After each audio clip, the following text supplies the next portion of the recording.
오늘은 저희 이모 집에 와서 그동안 이모랑 인터뷰 같은 거 한 번도 해본 적이 없는데 오늘 이모랑 인터뷰를 한번 해보겠습니다. 저희 이모는 화가이신데 지금 가평군에서 살고 계십니다. 이모는 지금 그림을 그린 지 얼마나 되셨어요? 한 55년 됐는데요. 이 전원주택에서 사시는 게 작품 활동에 어떤 영향을 미치나요? 나한테는 많은 영향을 준다고 생각해요. 어떤 영향이 있을까요? 그러니까 뭔가 집 안과 집 밖이 약간 그 분위기가 서로 이렇게 연결되면서 말랑말랑한 분위기라 그럴까? 밖으로 나갔다가 집에 들어왔다가 또 밖에 나가서 자연물을 보고 바람 불고 이럴 때 그러니까 가슴이 이렇게 항상 좀 설레이는 상태로 있는 게 나는 참 좋아요. 여기서 생활하는 게. 그러면은 그림이 어떤 자연 소재를 바탕으로 많이 그 영감을 얻으시나요? 어떻게 되시나요? 그거는 좀 달라요. 내가 초기에는 그 자연으로부터 직접적인 소재를 얻어서 그림을 그렸지만, 내가 지금 하는 어떤 추상적인 작품이나 그런 거조차도 영향을 깊이 받는다고 생각해요. 지금 이모는 그림만 지금 평생을 그려오셨는데 그렇게 외길 인생을 살아오기가 쉽지 않을 텐데, 그동안 그림을 포기하고 싶거나 그런 적은 없으셨는지.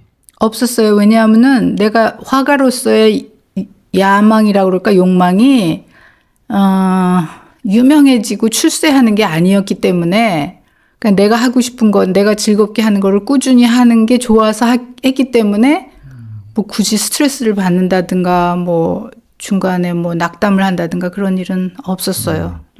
그러면 이 그림을 팔아서 그러면 이걸로 그 생활비하고 이거를 충당하시는 건가요? 뭐 그렇게 부유하게 살지를 않는다면, 아마 가능하다고 생각해요. 그러면 그 전시회를 통해서 관객과 어떤 소통을 하고 싶으신 거세요? 그림을 통해서? 작가는 전시를 할 때 의도는 말하자면 내가 작품을 할 때 그 마인드를 관객이 그거를 느꼈을 때 가장 그 보람을 느끼거든요. 그러니까 나와 공감한다는 거. 그러니까 내가 하는 그림에서의 그 작업 과정을 어떤 사람은 아주 훌륭하게 그대로 읽어내는 사람이 있으니까 그렇게 관객이 공감을 할 때 보람을 느끼죠.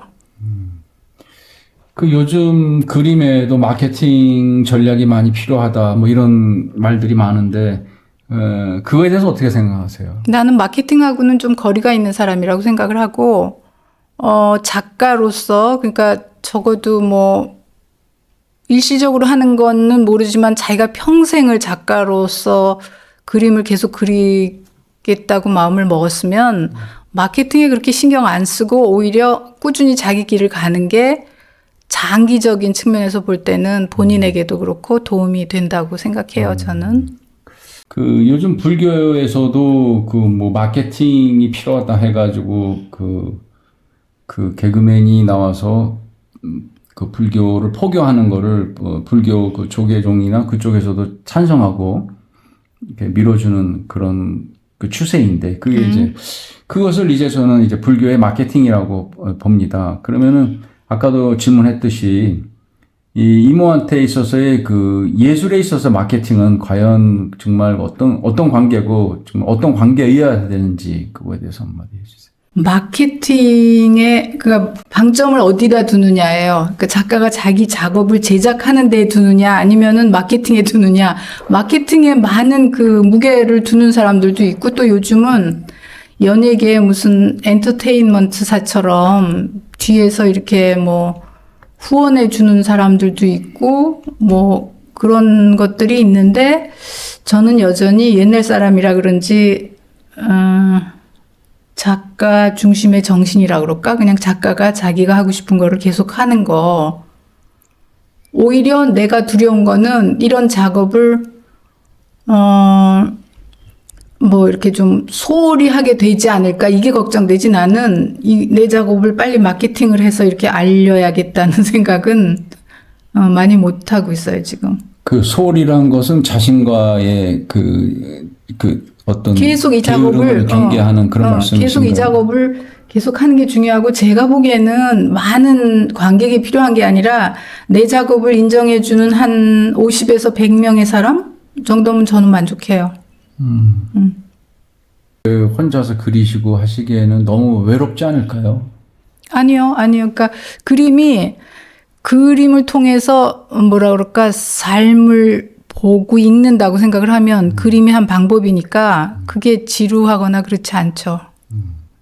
그러면 관객들이 이모 그림을 어떻게 바라보길 바라는 뭐 그런 게 있나요? 아까 내가 얘기한 것처럼 공감하는 거, 같이 공감해 주는 거 좋고, 그 다음에, 한 사람이 그런 자기가 좋아하는 일에 몰두해서 계속 그림을 그리는 거를 지켜봐 주는 거, 그거는 작가에게도 중요하고, 그 관객 입장에서도, 아마 어떤 느낌을 받을 거라고 생각해요, 나는.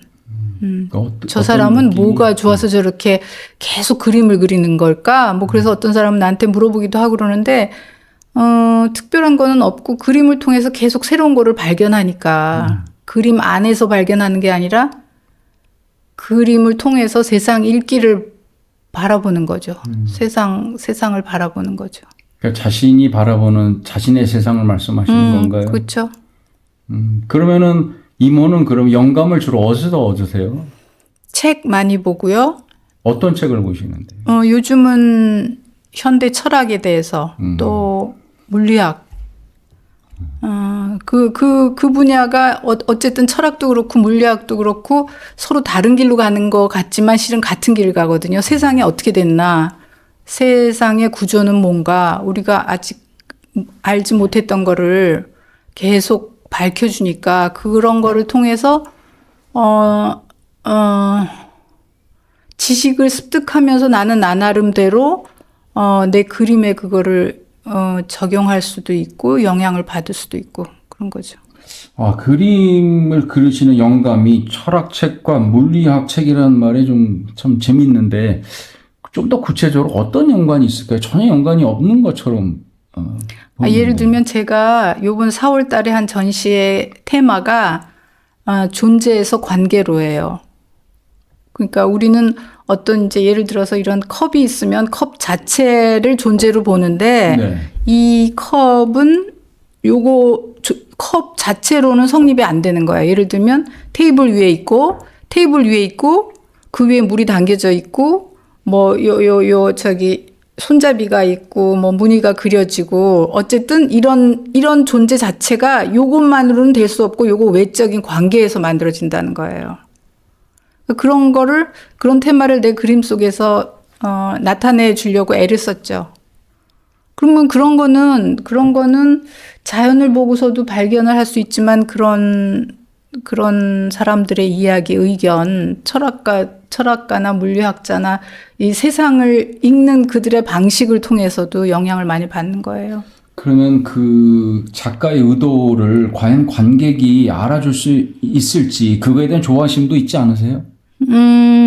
있죠. 어떤 때는 약간 시행착오가 있을 때도 있고, 내가 더 멀리 나갈 때도 있고, 덜 나갈 때도 있는데, 그거는 뭐 항상 있는 일이고, 항상 수정을 하면서 하는 거니까. 예를 들면 시인이 어떤 함축적인 시를 썼을 때, 과연 그 독자가 이 함축적인 의미를 알아줄까 하는 조바심이 있는 것처럼, 화가도 이 그림이 내포하는 의미를 과연 관객이 알아줄까 하는 그런 조바심이 있을 수 있다고 저는 생각을 하는데 그걸 어떻게 적정하게 타협을 하시는지. 피드백이 있잖아요. 그러니까 관객이 내 그림을 보고서는 느끼는 피드백, 느껴서 나한테 얘기해 주는 거. 그리고 또 작가 자신이 지금은 몰랐던 거를 시간이 지나면 알게 되는 것들도 있고. 그러니까 중요한 거는 그런 조바심에 염려를 할 게 아니라 그냥 쭉 가는 거. 자기가 하던 일을 그냥 쭉 해 나가면은 그런 갭이라든가 그런 거에 대한 조바심 그런 거는 이거 100% 내가 한 걸 다 100% 이해할 수 있는 것도 아니니까 그런 거는 그냥 계속 하다 보면 시간이 해결해 주지 않을까. 작가에게 있어서 무명 작가라는 말이 있을 수 있을까요?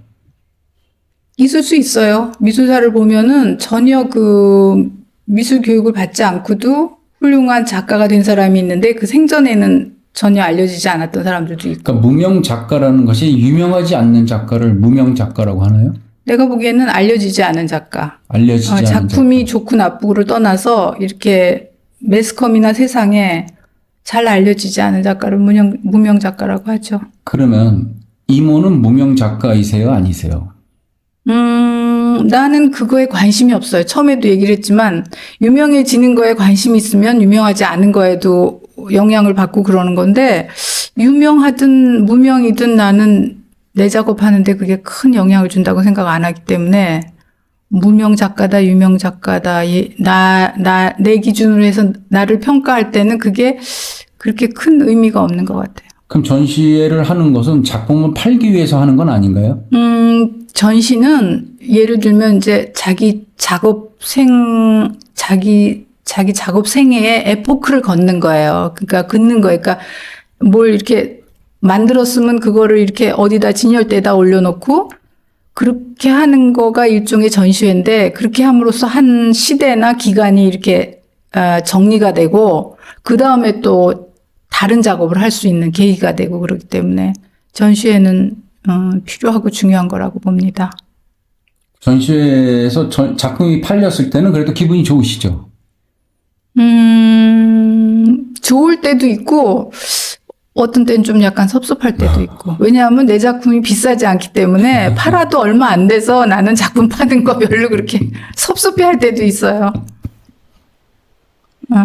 그럼 이모부하고 이렇게 여기서 이렇게 사시는 게 행복하세요?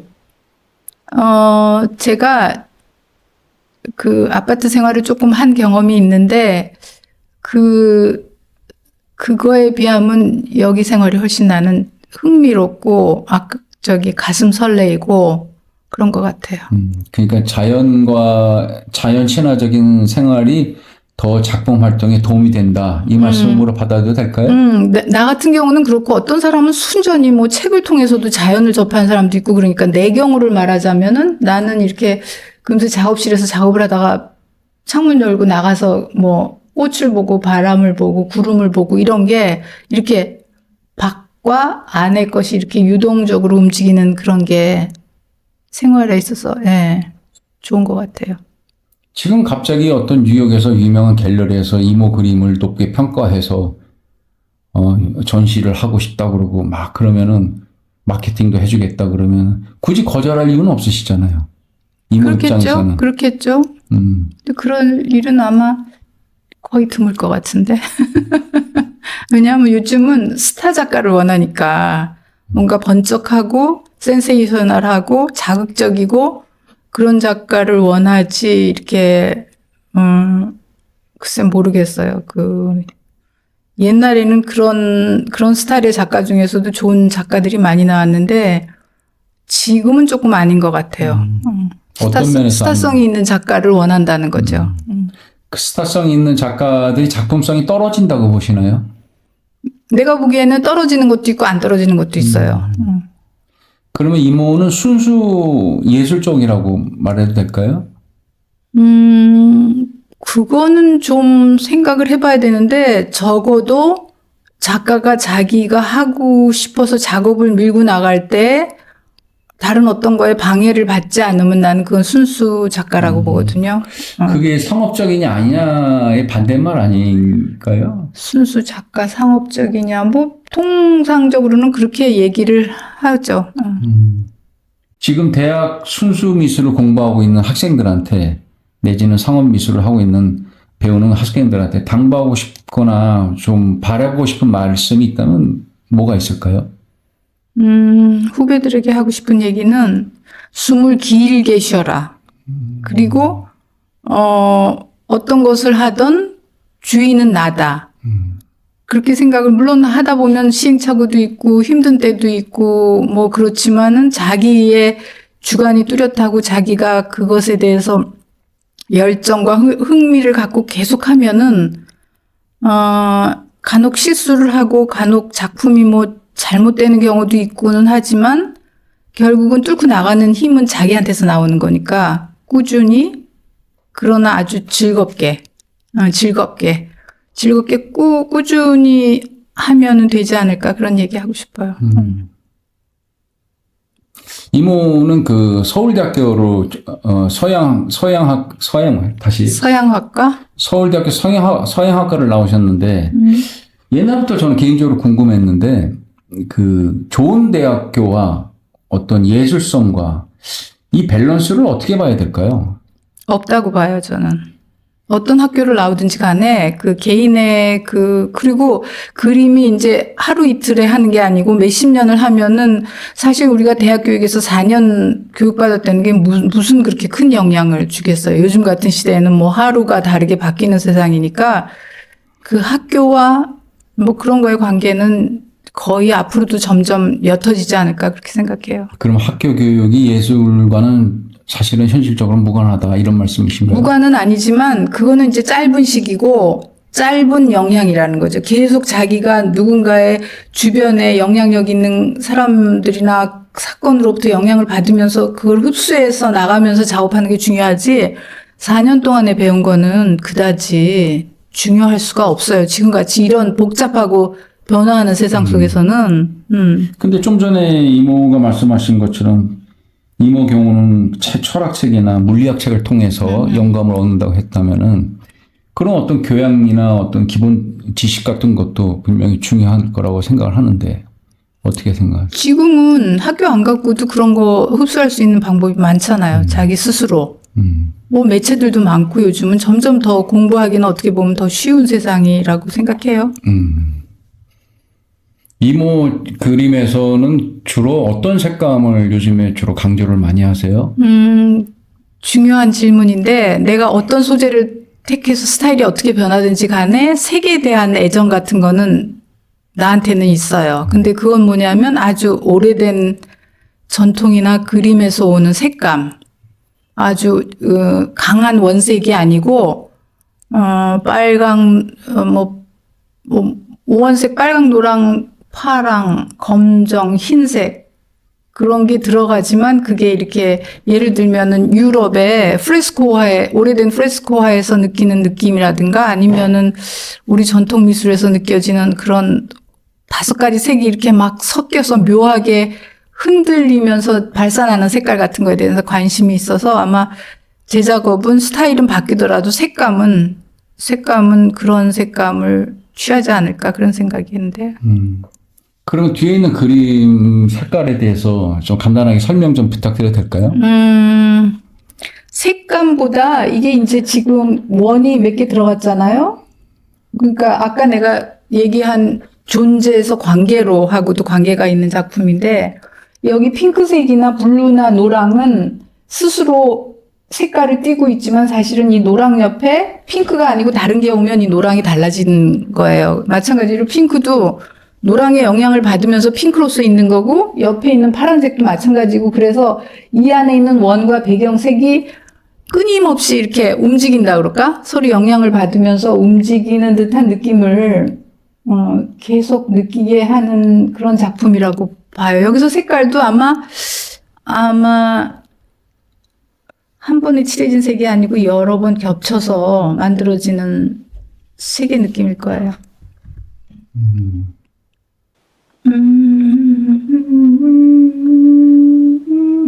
뭐 나는 마당에서 꽃이 피고 싹이 나고 열매가 맺히고 낙엽이 지고 얼마나 대단한 세상이야.